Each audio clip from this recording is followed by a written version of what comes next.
You made it back! Welcome back to Life Group. I hope your first week was excellent. As we're praying for it, I can't wait to hear all the awesome stories. Now, we're going to jump right back into our study of the Ruthless Elimination of Hurry. And just a reminder, I am just skimming the surface of these next 3 chapters here. So I'd highly encourage that you go back and read to dig deeper if you'd like to. But if you didn't get to read this week, I got you. I'll give you the key main ideas. So last week, we looked at the author's journey. He realized his life was full of busyness, that he felt half alive and he felt half dead. And he thought reflectively, what will my life be like? Who will I become? Will I be happy with that person if I keep up this pace of life? How will my relationship with my kids be? With my wife?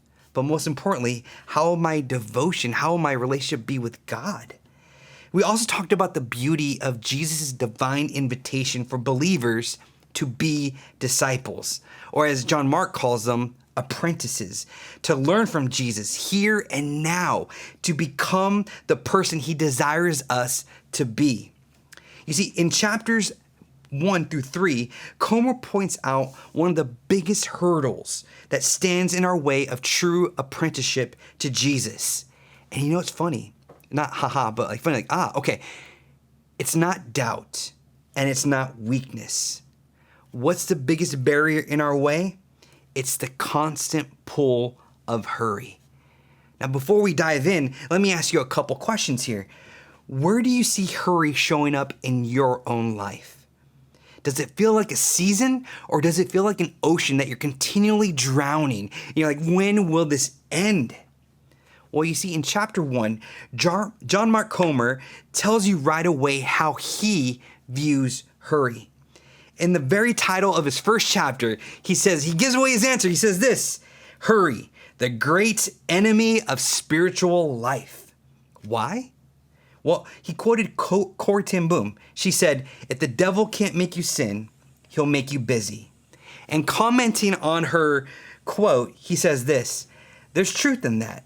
Both sin and busyness have the exact same effect. They cut off your connection to God, to other people, and even your own soul. So John Mark Comer wrote that the effects of hurry are serious. But then he comments that being busy isn't just reserved for CEOs or for students, but experienced by every nationality. He wrote, it's experienced by every ethnicity, gender, stage in life, and even class. Now, look at this.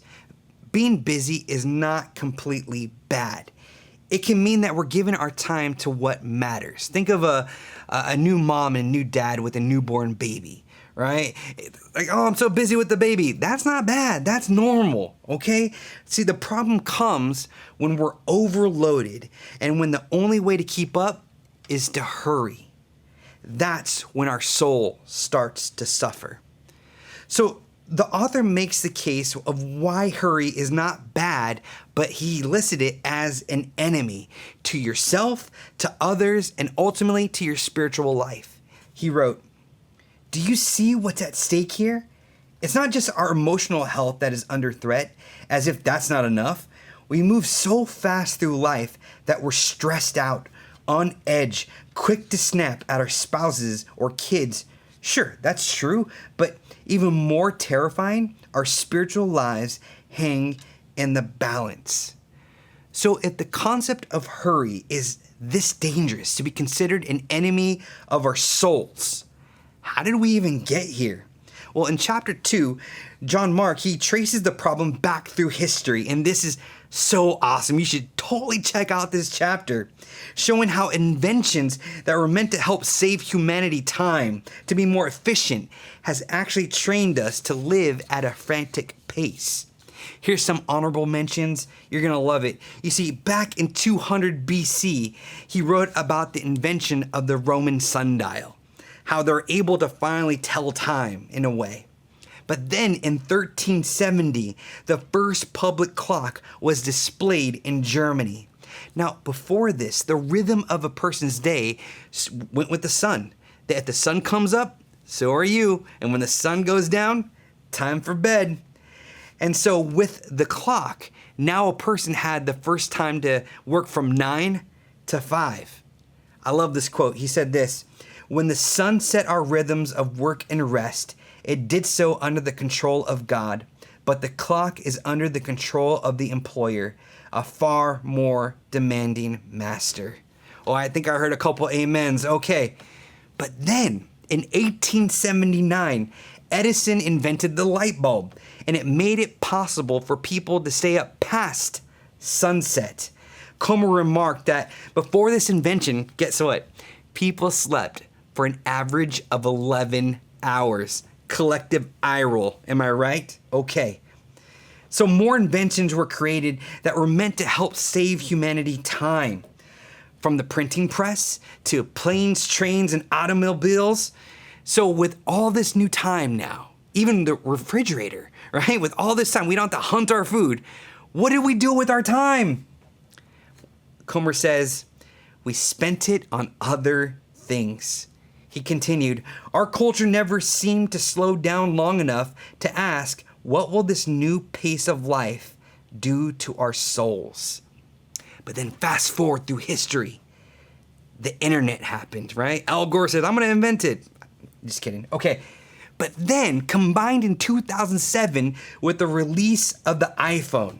Now look at this, okay? This tool right here was created to help navigate, take pictures, to entertain, and oh yeah, be used as a phone.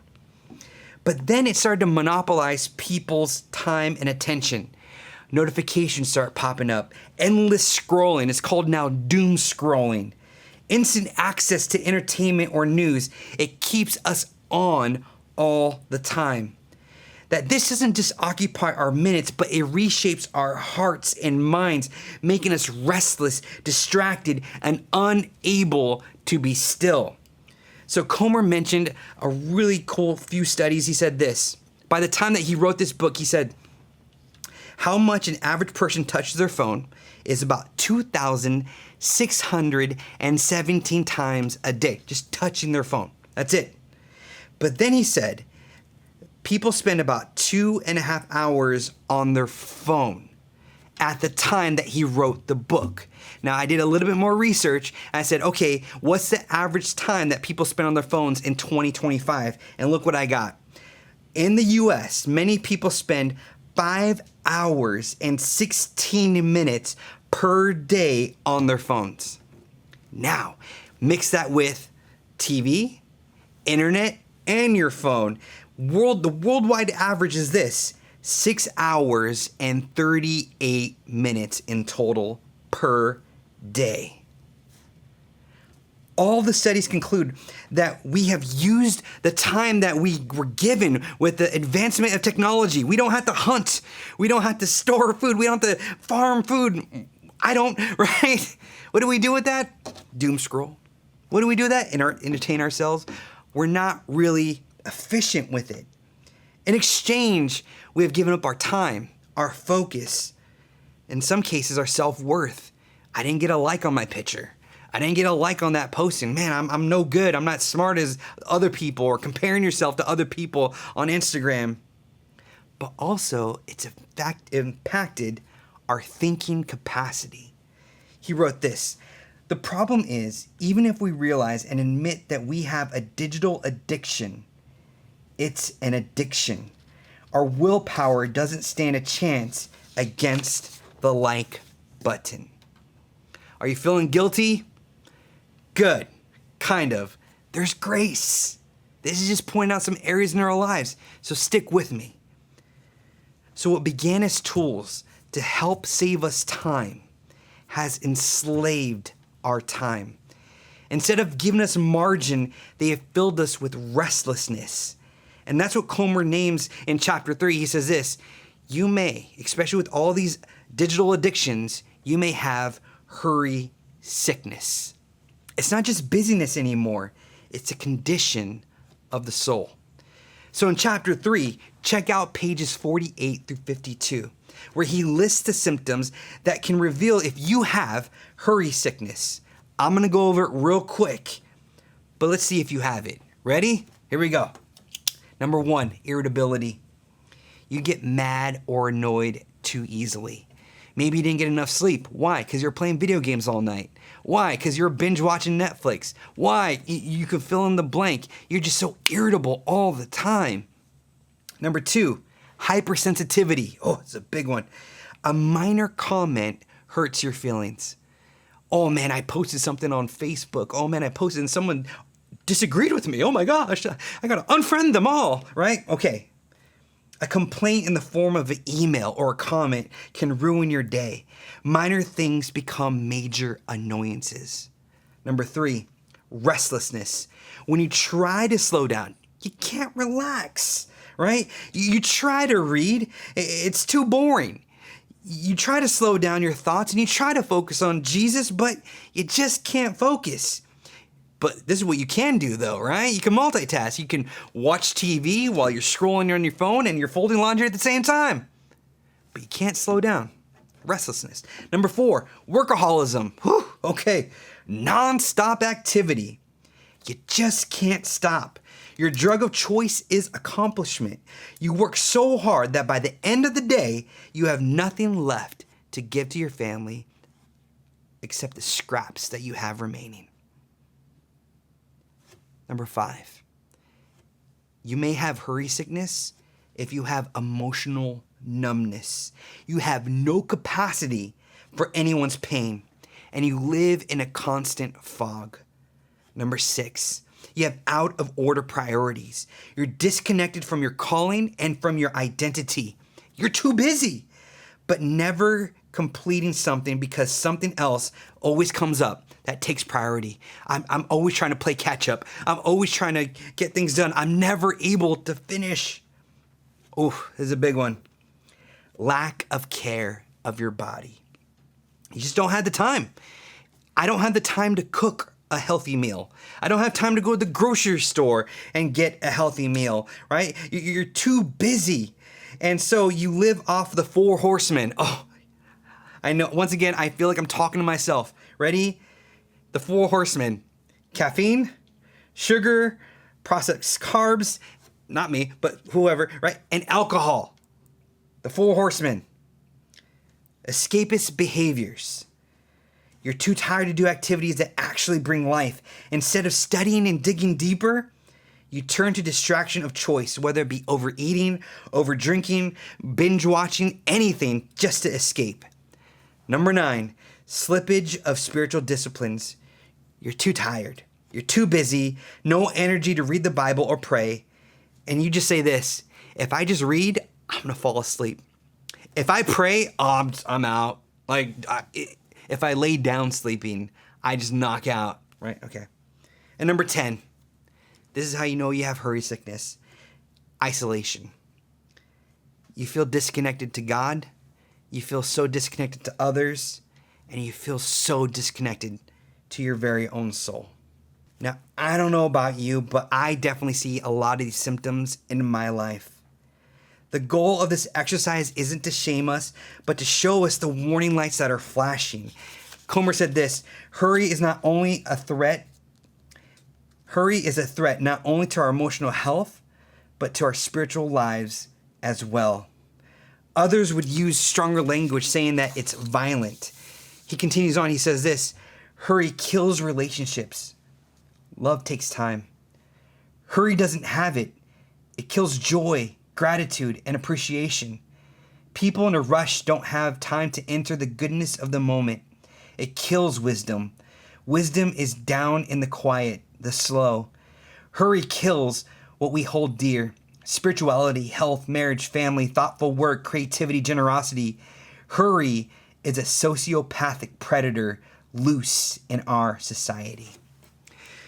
So the point of this lesson was to point out the problem that many of us experience and that has gone unnoticed probably for the majority of your life. So if we desire to live the life that God desires for us to live, it's one that's not based on hurry, but living in the presence of God, going at His pace and enjoying Him, others, and the life that He intended.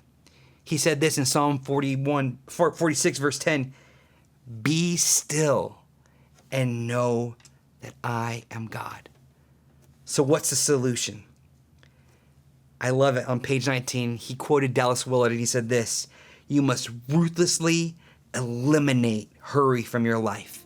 So the next lessons will help us focus on the solution that we can actually practically apply in our lives today. So I pray that the Lord will bless your conversations and that once again, you'll experience God's grace. All right, God, I see the warning lights. My life is not done. You haven't left me. You haven't given up on me. But let's take a step together. Father, bless their conversations. Bless their time. Thank you so much, Lord, for your divine invitation to be your apprentices. In Jesus' name, amen.